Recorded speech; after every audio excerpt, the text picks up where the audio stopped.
நம்ம எல்லாருக்குமே தெரியும் பாலாவின் அன்பு தம்பிகளில் மிக முக்கியமானவர் தான் நம்ம இயக்குனர் மிஷ்கின். அவரும் பார்த்தீங்கன்னா பாலாவோட வணங்கான் படத்தில் மிக முக்கியமான ஒரு கேரக்டரில் நடிச்சிருக்காரு. இப்போது வணங்கான் விழாவில் நம்ம மிஷ்கின் வந்து கலந்துருக்காரு. அவர் நம்ம சூர்யாவை பற்றி, சிவகுமார் பற்றி எத்தனையோ தான் பாராட்டி பேசியிருக்காரு.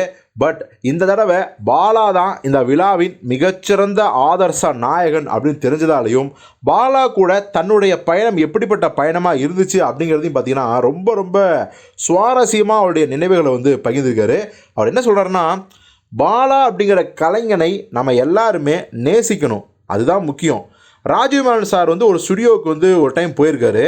அங்கே அந்த ஸ்டுடியோவுக்கு வெளியே ஒரு 30 ஜோடி செருப்புகள் அப்படியே போடப்பட்டிருக்கு. அந்த செருப்புக்கு நடுவில் ஒருத்தர் ரொம்ப ரொம்ப டயர்டாக படுத்துருந்துருக்காரு. அவர் யார் அப்படின்னு நீங்கள் கேட்டால், அந்த செருப்புக்கு நடுவில் படுத்திருந்தவர் தான் சேது என்னும் ஆகச்சிறந்த படைப்பை நமக்கு கொடுத்த பாலா. ஓநாயும் ஆட்டுக்குட்டியும் படம் பார்த்துட்டு பாலா எனக்கு கூப்பிட்டாரு. அந்த படம் சரியாக போகலை, எல்லாருக்கும் தெரிஞ்சது தான். பாலா இதுவரைக்கும் அழுது நான் பார்த்ததில்லை. ஆனால் பாலா அன்னைக்கு அழுதார். ஏன்னா பாலானாவே திமிரு, ஒரு கெத்து அப்படின்னு நினச்சிருந்தோம். ஆனால் மனுஷன் குழந்த மாதிரி உடஞ்சி பொலன்னு அழுதுட்டாரே அப்படிங்கிறத அன்னைக்கு தான் நான் பார்த்தேன். ஆனால் அந்த டைமில் டேய் அடுத்த படம் யார்கிட்ட பண்ணுற, நீ எனக்கு பண்ணுற அப்படின்னாரு. எனக்கு தெரியும், எனக்கு பட வாய்ப்பே இல்லைன்னு தெரியும்.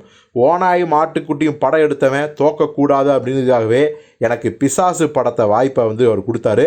அந்த படத்தை தயாரித்தார். ஸோ அந்த டைமில் எனக்கு வாழ்க்கை கொடுத்தது என் அண்ணன் பாலா. அதே மாதிரி தான் சேதுங்கிற படத்தை வந்து கிருஷ்ணகிரி தேட்டரில் தான் நான் பார்த்தேன். அங்கே அந்த படம் வந்து முடிஞ்சதுக்கப்புறம் 11 நிமிஷம் வந்து ஸ்டாண்டிங் ஓவேஷன் கொடுத்தாங்க. சுரேஷ் காமாட்சி இந்த வணங்கான் படத்தை தயாரிச்சுக்காரு. ஸோ பாலாவுக்கு 25வது வருடம்னு சொன்னார். அதை பெரிய விழாவாக கொண்டாடி ஆகணும் அப்படின்னு நான் அவருக்கு அன்பு கட்டளை போட்டேன். இளையராஜா மாதிரி பாலாவுக்கு இறப்பு அப்படிங்கிறதே கிடையாது.